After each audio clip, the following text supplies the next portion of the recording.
Deep within the chaos wastes,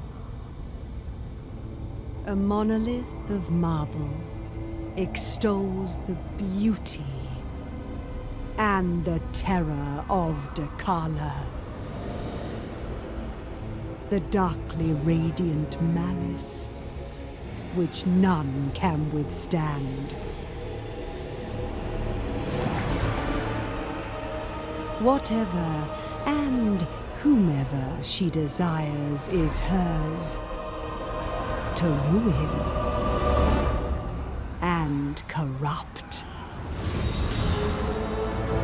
Her whirling madness has driven her across the known world.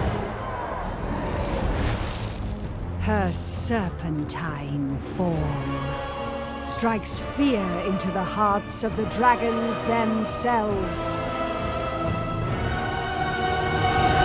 And she shall be denied no longer. Hello, Monsters Abound here, and welcome back to Total War Warhammer 3 Immortal Empires and a brand new Stupid Sexy Snake Lady campaign with... Power is freedom. No, Dechala, you're supposed to say your own name like a Pokemon, never mind. Yes, I am a prolific sexy snake, monster girl, erotic fanfic writer, particularly in the subgenre of sexy snake monster girls with erotically deep campaign mechanics. That's my preference. It is admittedly slightly niche, and yet it's obvious that someone at CA is reading my shit, because this is that. This is probably my favourite campaign in the entire game now. Because Dechala plays so differently from pretty much any other faction, and I love it. I genuinely love it. Now, we're going to get into the mechanics as we come up against them. If anything, Dechala kind of works quite well as a tutorial into her mechanics. Like, the way the campaign is structured actually works quite well like that. So that's quite exciting. So we are going to start off with Dechala. Dechala does have faction effects. We have access to the Tormentor's Tributes, granting special abilities, ancillaries, and other powerful benefits in return for decadence earned by Pleasure Palaces, which is one of our 3 settlement types. We can corrupt any units before battle, weakening them to be easier prey.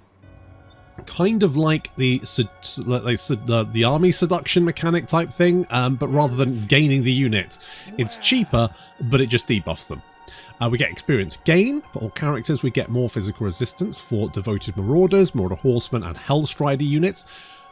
Dechala is a quite marauder focused faction, and normally I don't like factions that focus on the weaker units, but actually Dechala can make her marauders pretty strong, so I'm actually okay with it. We also get upkeep reduction for those marauder units as well.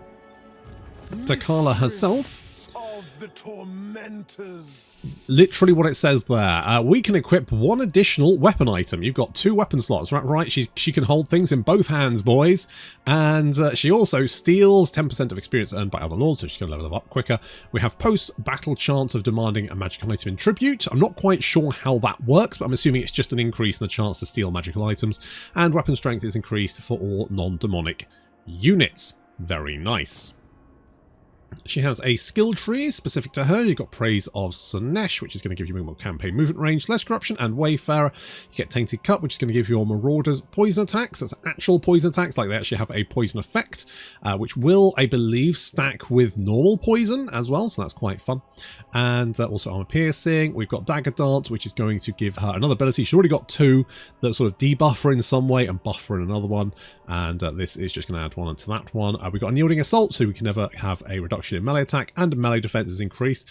Wages of Sin is going to give our marauders immune to contact effects, as well as more melee attack and defense, which is very nice. Wand of Pleasure is going to give her a little AoE ability, which is, the radius is only 6 meters, so everyone's going to be quite close to her to actually take any damage. But I mean, if she can get it and she can use it in the right place, it's okay. It's fine. It's also going to give it extra vigor loss reduction and charge bonus, and Mistress of Suffering is going to increase our casualties captured post-battle. Very nice. Upkeep reduced for non-demonic units. Enemy leadership is reduced, and also we get rage for all non-demonic units, which is all very nice. As I said, you can make her marauders very, very strong. We also got devoted monstrosities, which is going to give us some bonuses for the champions of Slaanesh, who are also stupid sexy snake people, and otherworldly reflex is going to give her 360 missile block. I mean, she's only got a bronze shield, which is, oh, it's 40. Is that a bronze? I thought bronze was 35, or am I just... You know what, it's fine, no questions. Anyway, then we've also got Sarandiel, who is a Depraver, has charmed attacks, which is quite handy, because that's going to reduce melee attack. Slaanesh corruption is increased, and effect range for Slaanesh locus abilities is also increased, although I don't think you actually get Slaanesh locus abilities. I think that's more of a Lurus thing. You don't get those, so that's going to do nothing, but you get charmed attacks and Slaanesh corruption anyway. But could be worse. Could be worse, couldn't it? Anyway, we're gonna... You can come in here. I mean, phrasing, but you know what I mean. The gift of darkness. I'm sure you do. We start off with one settlement. We've got the Hidden Landing here. Now, the Hidden Landing is a Tormentor's Hold. That is one of our other types of settlements. There are 3 types of settlements we have. Tormentor's Holds, we also have Thrall Camps, and we have Pleasure Palaces. Now, this is a Tormentor's Hold, which means it's pretty bog standard. It is your military minor settlement building. It's going to give you some recruitment buildings, basic recruitment buildings. You're going to have a port as well, because obviously it's on the coast. Your basic settlement structure is going to give you a garrison sally range, which is quite nice. Quite a lot. I mean, this building over here also increases that range to 750, so you're actually going to be able to sally out quite far. And it seems like they've realised this is actually really useful, and actually it means that if you have a settlement on your border, which you want to, like, build up with defences, if an army's going to come past that, you can potentially attack that army with your garrison, rather than just have them walk past your strong point into your undefended sort of inner realm. So I really like that, and I hope that's something they're going to take forward and give to more factions, if not just fucking everyone, guys. We also get a Ring of Pain, which is going to give us unit experience gain for armies in the province, more Slaanesh corruption in adjacent provinces, and income for Pleasure Palaces as well in the local province. But you'll notice that there's really no way to make money in this settlement. This is all military and defense, and it's also going to buff up your Pleasure Palaces a little bit, but not very much. You're going to get 150 income, but that's it. That's all you're getting. Not amazing. So, where do we make our money? Well, to answer that question, we're going to start off with our first battle of a brand new campaign. It's got that new campaign battle smell. It's reptilian musk. It's a musky smell. And give their souls their freedom back. Ow! A horrible little goblin just spewed green goo all over me. Or Dechala. Like a face full of it. Never mind. Right. Meanwhile, champions of Slaanesh, stupid sexy snake people, slithering their way over to the Forest Goblin Spider Riders to pin them down. Now, the champions they do have bonus versus infantry of 20, which makes them pretty good against infantry, but they're generally fine. Like they'll do fine against pretty much everything. They're also really quick, and they have quite a devastating charge. They can really wreck stuff.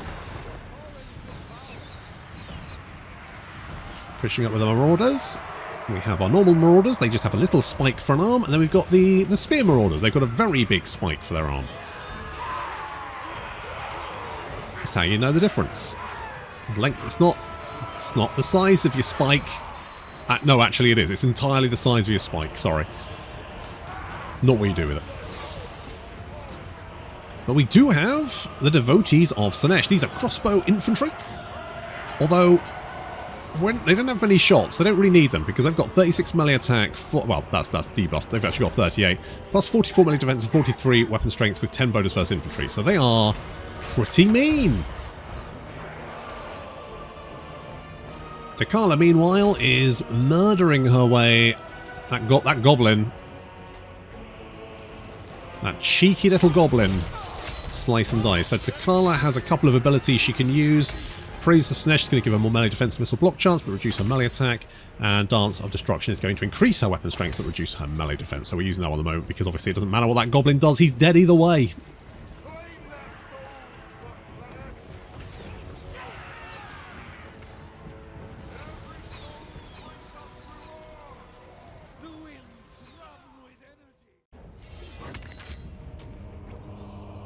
Now, we could take the thralls, or we could take the replenishment. I think we go...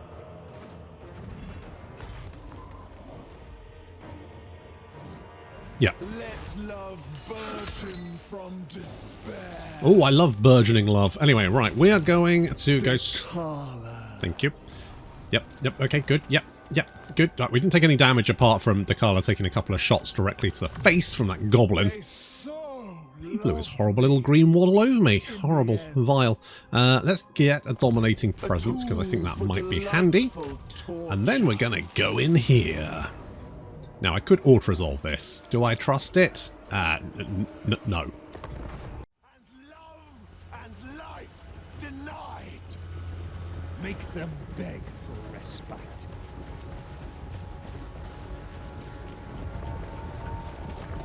Ah, look, there's Sarandiel. What a big sword you have. Also, I started to wonder, I could see these units, and I then went, fairly sure they had cavalry. Yes they did. Luckily, I thought of this beforehand, so the devotees of Slaanesh are waiting for them. Although they did arrive a little bit quicker than I would like, so I sent some spears to keep them busy. Not that the devotees of Slaanesh are going to have too much trouble with Wolf Riders. Wolf Riders are pretty terrible and pretty easy to kill. Meanwhile, goblins getting... Jesus. Goblins getting thrown all over the place. In fact, I think one of the snake people actually threw themselves as well, because they ended up... I think they went so hard they flew off the edge of the hill there.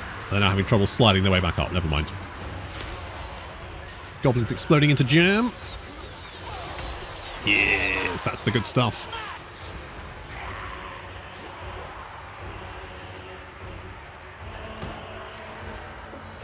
I like the fact that this faction is goblins, and it's pretty much all goblins. I mean, I'm sure they would recruit orcs eventually, but they got big gobbo vibes. So there is one unit of orcs here, but that's because it's the garrison army. The goblins are being held at bay by armor orders. Devotees of Slaanesh just taking out a unit of goblin archers that decided to come around the flank as well. And here comes the snakes. Holy crap. That was amazing. that was great. That was great. That's what happens when you put the what's the combat ability that Slaanesh gets, which increases your speed and charge speed. You slap that on those guys, throw them into a unit of infantry, and the infantry just explode. It's hilarious. Thoroughly enjoyable.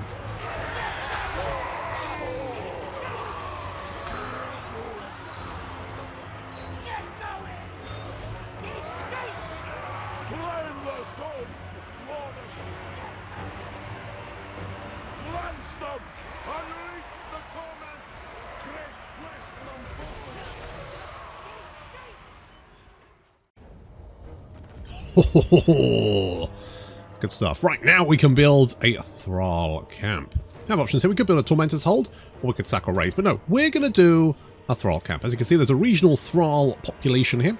So we're going to build that one. So, what does this do? Well, let me show you.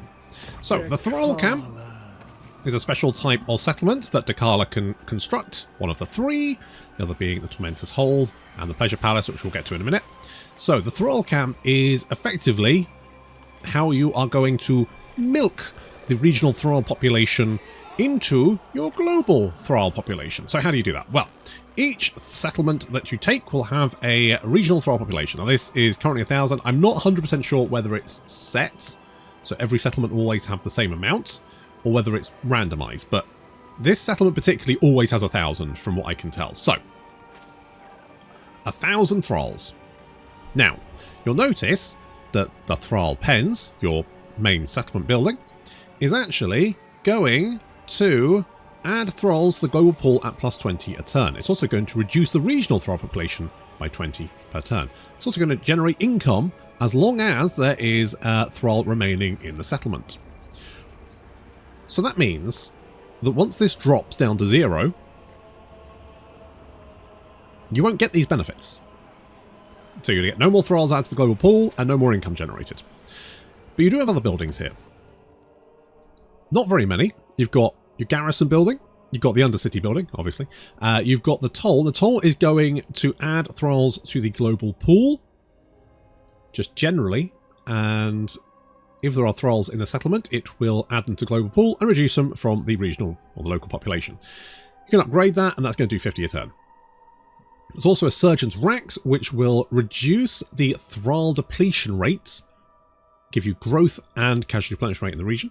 And there's also the Monument of Toil, which is going to give you a little bit of income, but then more income if there are thralls remaining. So, the way that Dechala works is that each settlement you take will have a resource which depletes over time. The resource, thralls, are mostly used in constructing pleasure palaces. So the pleasure palace is a special settlement that you can create. It's very powerful, that has a load of bonuses and will make you a lot of money, but you're never going to have very many of them. And you need to spend a lot of thralls to upgrade the pleasure palace. So you're going to constantly be expanding to secure that thrall population so you can pile it into your pleasure palaces. That's kind of how Dechala works. Now, Dechala also has another resource, which is Decadence. Decadence is produced by pretty much every single building in the pleasure palace. Every single building in the pleasure palace will create some level of decadence. So, you have a depleting resource that you then pile into your pleasure palaces, which then produce another resource which you can use in your Slaanesh gift shop, effectively, to buy a bunch of various different cool little bits and pieces. That's kind of how Dechala works, but just the idea that you are going to be constantly... You just constantly want to secure more territory so that you can get more thrall. It's that kind of thing. I need more. I need to expand for a reason, which is so much better than pretty much every other Total War faction, which is I'm going to expand because the victory conditions tell me to. I really like that. I genuinely really like the way Dechala plays. She is probably the most interesting faction since the Chaos Dwarves. I think they've done a really good job with Dechala, and I genuinely really enjoy a campaign. We're going to get Hellish Strides. An implement for torturous delight. Indeed, you're going to replenish troops. I shall slake. And we are going to get some of you, and some of you. So that way, in 2 turns, we will have 15 guys. Sounds good to me. We could upgrade this to get the Hell Scourges, and you know what? I'm going to do that because I actually do quite a lot of the Hell Scourges. I think they are pretty handy. Now the tech tree has changed as well, so this is kind of your sort of unit upgrades. So this is going to give things like more melee defense and speed for non-demonic and demonic units, and then this is all your Keeper of Secret spells and stuff which you can get. And then this is more sort of general upgrades. We're going to start off with Servitude Grasp, which is going to just give us a nice 50 thralls a turn. Just a nice little bonus. Nice little benefit. Oh yeah, we've also got a cult over here. Now, the cults for Dechala aren't that useful because you can get thralls and you can get 10 per turn, which is okay. Like, that's fine. But to make more cults, you would either need to proliferate cults, which is going to cost you 1,000 thralls, which is a lot, or alternatively, use an agent. And I don't know, it just doesn't really feel like it's hugely worthwhile to do that. Like you could get a little bit of money here by reducing your thralls. You can get more money if the control is 50 or more and slash corruption is 50 or more. You know, you could make a little bit of money there potentially, and some more thralls if the hero lord and the slash corruption was over 50%. It's options, but to be honest, at this point, especially because Bamboo Crossing is quite close to where we are, we're going to want to take that eventually anyway. So I'm just going to knock down that building and tell them not to tell me about cult buildings ever again. Thank you.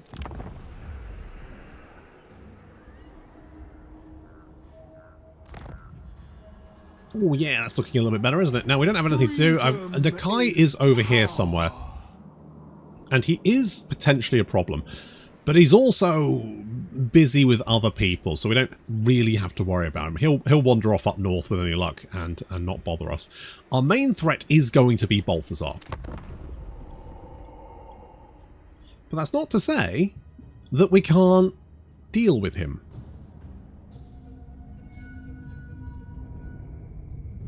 So many shades of darkness.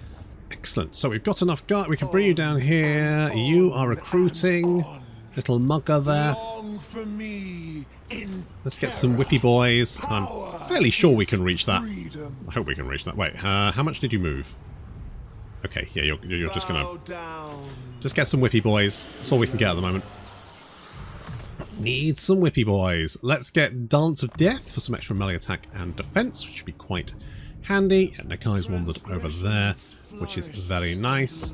Our Marauders can become pretty strong with a bunch of bonuses. Not to mention we get the new legendary hero for Slanesh, who also buffs Marauders. So if we dump all of that into Decala's army, Marauders can be pretty, not only strong, but ludicrously fast.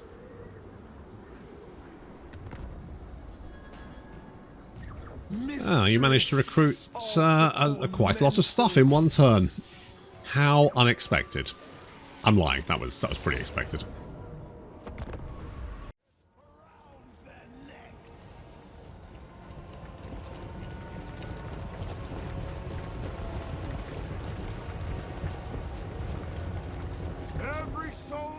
If you're wondering, if I join Slanesh's Marauder Hordes, do I need to have one of my arms turned into a spike? The answer is no. You could also carry a whip instead. So you either get Spike, or you can just be Whippy Boys. To be honest, I feel like the Whippy Boys probably come off slightly better there. So while we wait for the main Goblin Horde to arrive, we have sent the stupid sexy snakes around the flank to knock out the enemy cavalry. Or no, not anti-large fighters.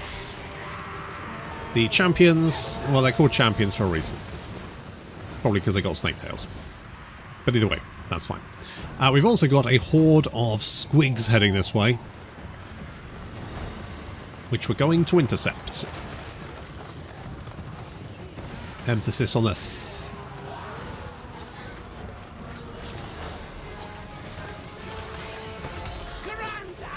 Yeah, they're already having a bad time. Good!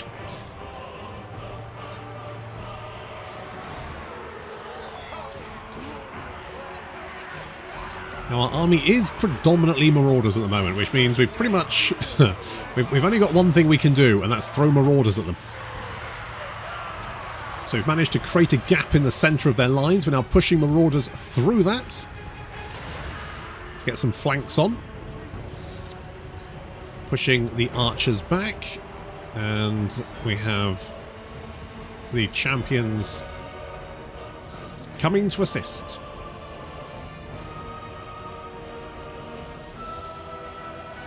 Decala's going to split off to go and take out the enemy general. She's pretty good at that, actually. She's very fast, and she can just slither her way through pretty much anything and then hunt down the enemy general. She's pretty good at pretty good jeweler. Going to send the champion Slash to hunt down some archers that are playing hard to get. And while I did want to get the champions of Slash to get into the rear of some of these units, I don't really need to. And I was wondering how to deal with these orc boys quickly. Realised I had some crossbows, so I just managed to attack them in the flank, and then the crossbows get some nice free flanking shots there. Just going to take them apart pretty quick. The squigs probably did the most damage. I mean, mind you, these goblins got 42 kills. I don't know how they managed to kill I'm probably with the war, actually, come to think of it. That war does make goblins actually competent.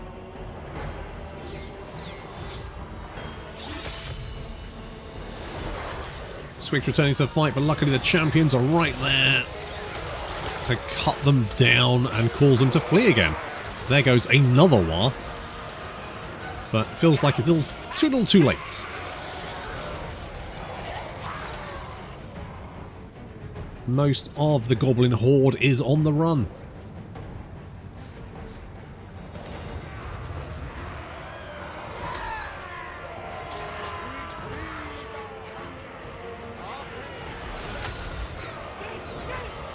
Goblin Shaman gets one last volley off before he comes under attack from multiple directions.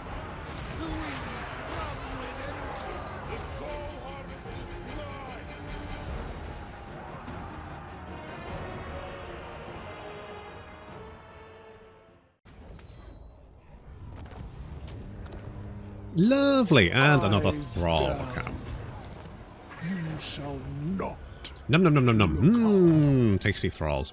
Right, more Hellstrider so we can get more armor and speed for our Marauders. And I am gonna go with Deadly Blade for you. Do we want to recruit some more? Yes. Yes is the answer. More Whippy Boys. More Whippy Boys. Now, I'm going to build the money building. I think this is worth it. It's going to cost us 500, but we're going to gain 200 and, well, actually, slightly more than that. I'm going to leave these as it is, though, because 1,000... Like, this is going to cost 2 grand, and we're going to get 20 away from this anyway. It's not... Like, we're not getting a huge number of thralls at the moment, but we don't really need it, and I think the money's more important. Having a big army to start off with so we can take our Pleasure Palace and then head out and knock out particularly Balthazar, I think that is the primary objective. So saving money on upgrading these buildings means we can spend it on getting a slightly bigger army. I think that's the best idea. Not to mention that once this runs out, there's no more. There are some buildings that will continue to give you thralls even if there is no regional population. Ports, for example, will always give you a pretty good income of thralls. So the more ports we have, the better. Resource buildings as well, things like iron mines, gold mines, pots, medicinal herbs, all that kind of stuff is going to give you thralls per turn, which doesn't take it from the regional pool, it just adds it to the global pool. So those are quite useful. But once you've drained it dry, you don't really need it to be a thrall camp anymore. There's no thralls there. Unfortunately, we won't be able to reach it there in one turn. Oh, and we've got no winds of magic either. Okay, in that case, we better boost our winds of magic, because even though we're not demons, we still will lose our physical resistance if we don't have those bonuses. It doesn't just affect demons, it affects everyone. So our boys here, even though they technically should have 15% physical resistance, they've only got 5% because it's dropped below, and therefore we get minus 10% physical resistance. It also affects all the other bits and pieces as well. So basically we need winds of magic. It's weird. We're not demons. Shouldn't affect us. In fact, no one in our army is a demon. Even Decala's not a... Wait, is she a demon? I don't think she's a demon. I think she's just a normal snake girl. As normal as those are.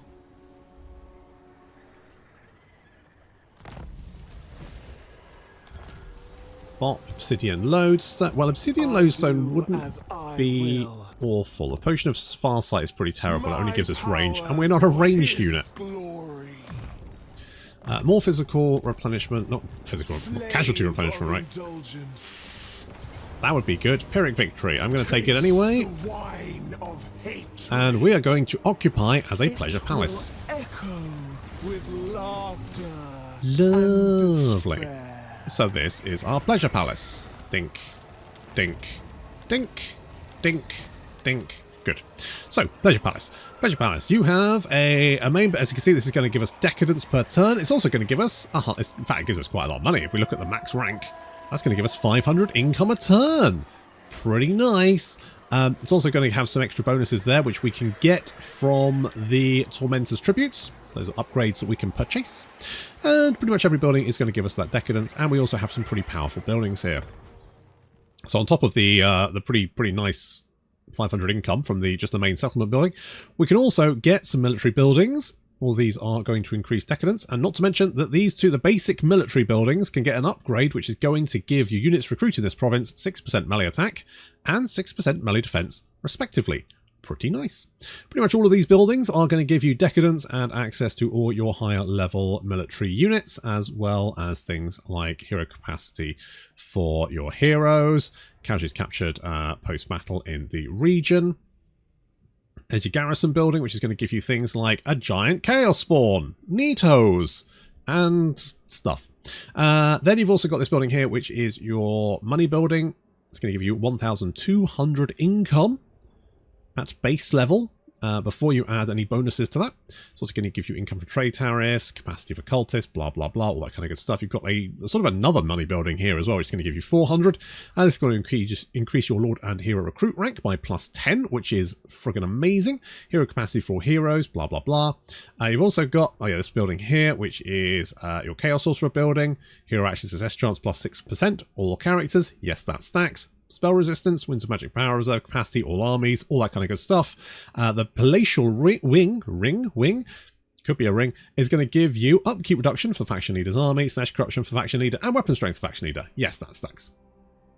And then you've got this Sensorium, which is going to give you research rate, / corruption, and unit experience gain for all armies. Yes, they are very powerful. And you don't need growth to upgrade them. All we need are the Thralls. So we're going to need 1,000, 2,000, 3,000, and then 4,500. Not to mention 4, 5, 6, and then 7 turns. So it's going to take a little while. But to start off with, we're going to grab the Halls of Strife and Succor. I'm also tempted, we should probably recruit like a new guy. Who we got? Diabolical, Hideous Visage. Oh, hello. Maybe. That's a maybe. Opened eyes. You know what? Morcar, Crow Brother. Sorcerer Lord of Slanesh. You're in. Oh, you got little hooves. You're adorable. I love you. You've got little hooves. Little hoovesies. And a Hideous Visage. So you have an oral. Okay, so not only you're ugly, but you also smell. That's mate, that's rough. Not gonna lie, that is rough. Daughter of excess. Okay, well I'm gonna your name is going to be Bad Hygiene. The sensations are mine to be hoarded. I think they're everyone else's, mate. Sister of delight. Never mind. Right, we're going to grab Root Marcher and Slaves to Excess, because that is going to give us casualties captured post-battle. Very, very nice. And you're going to get Dublade. I shall slake. Right. I do want... Could I... Okay, I can trade some units to you. Good. Let's give you, like, 3 of them. Power is freedom. I kind of want... Do I want some Forsaken? You know what? I'm going to save, because you know what I'm going to do? What we want is some Hellstriders. They are quick. They're going to be horrendously effective. Oh yeah, we should get this as well, because it's going to give me money, and it's also going to give me a cultist. All good stuff. We've got commandment available here, so we can announce supremacy. That is going to give our faction leader +1 campaign movement range, stacks, more control, fine, more growth, proliferate, cults, cost reduction, and casual. I mean, casual replenish rate is going to be pretty useful at the moment, so we'll grab that one. But we can also get character experience gain and income from Pleasure Palace +15%. And we can also get regional Thrall population depletion rate by 20% and also income from Thrall camps +30%. So if you wanted like a nice big monetary boost and you had a lot of Thralls in a region, then you could just like dump that on it and just make oodles of money pretty quick. We've also got our pleasurable axe. These do not cost order, which I think is what the one that Nakari, it's Nakari, isn't it? Nakari. The ones that Nakari had cost public order. These don't. They just cost Thralls. So this one, like 100 Thralls, not that much, and you can get your, you can make your pleasure palaces give you an extra 20% income. So I mean that you could make a lot of money, which is pretty good.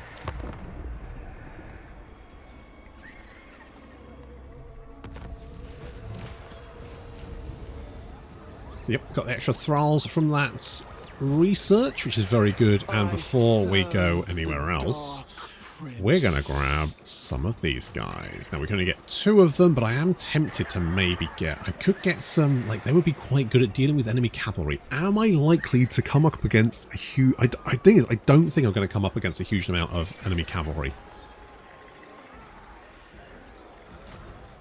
So I'm just going to recruit more of them. And it's going to take me a couple of turns. Daughter of excess. Is it? It's probably not worth doing that, actually. We can just recruit them from the normal. Because if it's going to take 2 turns, it's going to take 2 turns, isn't it? There we go, 2 turns. And it's cheaper. Boom. Lovely. I could potentially upgrade these just to get... Thing is, it's only like another 15 thralls per turn. And this way I just get them over longer and I don't spend as much money, so I'm kind of like... let's just do that. Decadence. Okay. I'm sure we can pass the time. Good-o. Yeah, so a couple of turns and we'll have 4 units of cavalry, which sounds pretty good to me. Tech-wise, I mean, income from Pleasure Palaces plus 20% sounds pretty legit to me. Not to mention getting the, is it +1 population from newly captured settlements? That's potentially also quite handy. My dark sorcery empowers the senses. I taste their fear. So we spent a couple of turns recruiting... Oh, we got 50 Shades of Purple. Lovely. Recruiting our new cavalry. I can see that Fuhang is currently under siege, which suggests that Balthazar is kicking off, which he does like to do. So we're going to meander over here. We're going to go for Wei Lai Village. Yes, he is currently busy over there. I'm half tempted to try and like crush him between Fuhang and Dechala, but I don't think the garrison's particularly good, so I don't think he'll live very long. We, though, need more Winds of Magic, because... Oof, that was rough. But luckily we've got big Winds of Magic here, which is very, very handy. So, we are going to... Ooh, you know what? I am going to upgrade this, because if we upgrade this, we can get the Thrall port, which is going to give us another 20 Thralls per turn, and also some money, which is just good to have. So we're going to upgrade you. It's going to take 5 turns, but that's fine. And we need to save 1,000 Thralls so we can upgrade to the Wing of Sensation. But we could also get a Cultist of Slaanesh. Sleek. More speed for the hero's army. I mean, Uriel, you're in. My divine master. Sure, whatever. Just get over there and make my marauders speedier, however that works. Don't... Look, I'm not going to ask, and you don't have to tell me. Okay, so we're heading for Wei Lai Village, and we need to kill Balthazar, but that's going to have to wait until next time. Thank you very much for watching, and I'll see you in the next episode.